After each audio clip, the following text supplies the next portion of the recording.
ಆಯ್ತಾ? ಎಸ್. ಇವತ್ತು ಬಿಹಾರದ ಚುನಾವಣೆಯ ಫಲಿತಾಂಶ ಹೊರಬಿದ್ದಿದೆ. ಇವತ್ತು ಎನ್ ಡಿ ಮೈತ್ರಿಯ ಕೂಟದ ಒಟ್ಟಾರೆ ಗೆಲುವು ಒಂದು ಐತಿಹಾಸಿಕ ಗೆಲುವು ಅಂತ ಹೇಳಿದ್ರೆ ತಪ್ಪಾಗೋದಿಲ್ಲ.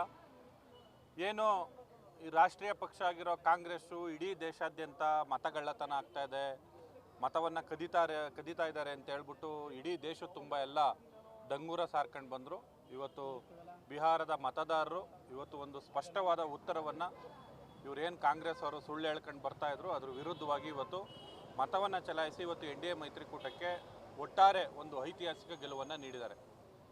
ಈ ಸಂದರ್ಭದಲ್ಲಿ ನಾವು ಭಾರತೀಯ ಜನತಾ ಪಾರ್ಟಿ ಮಂಡ್ಯ ಜಿಲ್ಲೆಯ ವತಿಯಿಂದ ನಮ್ಮೆಲ್ಲ ಕಾರ್ಯಕರ್ತರುಗಳು ನಾವೆಲ್ಲರೂ ಸೇರಿ ಇವತ್ತು ಬಿಹಾರದ ಮತದಾರರಿಗೆ ಏನು ಅಭಿವೃದ್ಧಿ ಪಥದತ್ರ ಈ ಬಿಹಾರ ರಾಜ್ಯ ಸಾಗಬೇಕು, ಒಂದು ಒಳ್ಳೆಯ ರೀತಿ ಆಡಳಿತ ಬರಬೇಕು ಅನ್ನೋ ದೃಷ್ಟಿನಲ್ಲಿ ಮೋದಿಯವರ ಆಡಳಿತನ ಒಪ್ಪಿ ಇವತ್ತು ಅತಿ ದೊಡ್ಡ ಪಕ್ಷವಾಗಿ ಹೊರಹೊಮ್ಮಿರೋ BJPಗೆ ಸಪೋರ್ಟ್ ಮಾಡಿ ಜೊತೆಗೆ ಎನ್ ಡಿ ಎ ಮೈತ್ರಿಕೂಟದ ಎಲ್ಲ ಅಭ್ಯರ್ಥಿಗಳನ್ನು ಗೆಲ್ಲಿಸಿರುವಂಥ ಬಿಹಾರದ ಮತದಾರರಿಗೆ ಮತ್ತು ನಮ್ಮ ಎಲ್ಲ ಕೇಂದ್ರದ ನಾಯಕರುಗಳಿಗೆ ಮತ್ತು ಎನ್ ಡಿ ಎ ಮೈತ್ರಿಕೂಟದ ಎಲ್ಲ ನಾಯಕರುಗಳಿಗೆ ನಾವು ಅಭಿನಂದನೆಯನ್ನು ಸಲ್ಲಿಸೋದಕ್ಕೆ ಇಷ್ಟಪಡ್ತೇನೆ.